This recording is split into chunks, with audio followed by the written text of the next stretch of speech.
আর্জেন্টিনার ডিফেন্সে আবারও চমৎকার জ্বলে উঠেছেন লিসান্দ্রো রোমেরো জুটি। ইকুয়েডরের বিপক্ষে 1-0 গোলের জয়ে অসাধারণ ডিফেন্ডিং নৈপুণ্য দেখিয়েছেন ক্রিশ্চিয়ান রোমেরো এবং লিসান্দ্রো মার্টিনেজ। লিসান্দ্রো মার্টিনেজ ফেব্রুয়ারি থেকে মে মাস পর্যন্ত ছিলেন ইনজুরিতে। পুরো সিজনটি ইনজুরিতে কেটেছিল লিসান্দ্রো মার্টিনেজের। মাত্র 11টি ম্যাচ খেলতে পেরেছেন ম্যানচেস্টার ইউনাইটেডের হয়ে পুরো সিজনে। তাই মনে করা হচ্ছিল ইনজুরি থেকে ফিরে হয়তো নিজের কাঙ্ক্ষিত ফর্মটি পাবেন না লিসান্দ্রো। আবার তাকে ছাড়াও হয়তো কোপা আমেরিকায় যেতে পারেন আর্জেন্টিনার কোচ লিওনেল স্কলানি।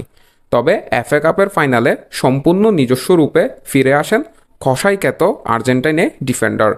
এফএ কাপের ফাইনালে ম্যানচেস্টার ইউনাইটেডকে শিরোপা জেতানোর জন্য তিনি এত চমৎকার ডিফেন্ডিং করেছেন যে ম্যান সিটির কোচ গার্দিওলা বলেছেন লিসান্দ্রো মার্টিনেজ বর্তমানে সেরা 5 জন ডিফেন্ডারদের মধ্যে একজন। ইকুয়েডরের বিপক্ষে ম্যাচে ক্রিশ্চিয়ান রোমেরোর সাথে খেলতে নেমে আবারও আগের মতোই ডিফেন্ডিং নৈপুণ্য দেখিয়েছেন লিসান্দ্রো মার্টিনেজ। 99 ভাগ সফল পাসিং করেছেন মার্টিনেজ। 86টি পাস দিয়েছেন, যার মধ্যে 85টি সফল। একবার সফলভাবে করেছেন ড্রিবলিং, 3বার বাড়িয়েছেন লং বল এবং গ্রাউন্ডেড এবং এরিয়াল ডুয়েল জিতেছেন 2বার। 7বার বল রিকভারি করেছেন, একবার পাসিং ব্লক করেছেন এবং 2বার বল ক্লিয়ার করেছেন ডি বক্স থেকে। ক্রিশ্চিয়ান রোমেরোকে যোগ্য সঙ্গ দিয়েছেন লিসান্দ্রো মার্টিনেজ এবং লিসান্দ্রো মার্টিনেজের এই অসাধারণ ডিফেন্ডিং নৈপুণ্যের সাথে দারুণ খেলেছেন ক্রিশ্চিয়ান রোমেরো।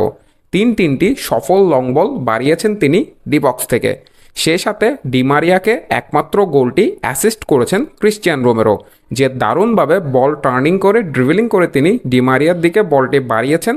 সেটি আর্জেন্টাইন ফ্যানদের চোখের খোরাক হয়ে থাকবে লম্বা সময় ধরে। ক্রিশ্চিয়ান রোমেরো এই ম্যাচে 88টি পাস দিয়েছেন, যার মধ্যে 85% ছিল সফল। সেই সাথে 2বার এরিয়াল এবং গ্রাউন্ডেড ডুয়েল জিতেছেন তিনি। একবার বল ক্লিয়ারেন্স করেছেন এবং একবার বল ব্লক করেছেন। সব কিছু মিলিয়ে আর্জেন্টিনাকে 1-0 গোলে জিতিয়ে এনেছেন এ দুই ডিফেন্ডার। এই জুটির কারণে ইকুয়েডর একটিও অন টার্গেট শট নিতে পারেনি সে ম্যাচে। মাত্র একটি গোল করেও যে অসাধারণ ডিফেন্ডিংয়ে ম্যাচ জেতা যায় সেটি আবারও প্রমাণ করলেন লিসান্দ্রো মার্টিনেজ এবং ক্রিশ্চিয়ান রোমেরো। 2022 কাতার বিশ্বকাপে এই দুজনেরই ডিফেন্ডিং নৈপুণ্যে অসাধারণ খেলেছিলেন আর্জেন্টিনা এবং লিসান্দ্রো মার্টিনেজ একের পর এক দারুণ পারফর্ম করেছেন। বিশেষ করে বলতে হবে ফাইনালে ফ্রান্সের বিপক্ষে অসাধারণ ডিফেন্ডিং দেখিয়েছিলেন ক্রিশ্চিয়ান রোমেরো এবং গোলগুলো প্রায় বলই এসেছে ক্রিশ্চিয়ান রোমেরোর পা থেকে বিল্ড করা। তাই কোপা আমেরিকায় স্কলারের অ্যাটাকিং ফুটবলে নতুন মাত্রা যোগ করতে আবারও প্রস্তুত হয়েছে এই দুই ডিফেন্ডার, যেটি যে কোনো দলের জন্যই ভয়ানক। এবং কোপা আমেরিকায় হয়তো শিরোপা জয়ের লড়াইয়ে আবারও ডিফেন্ডিং চ্যাম্পিয়ন আর্জেন্টিনার সবচেয়ে ভরসার প্রতীক হতে পারেন ডিফেন্সে এই দুজন। মাহের আহমেদ মাহি, এমএস তিংবার্স।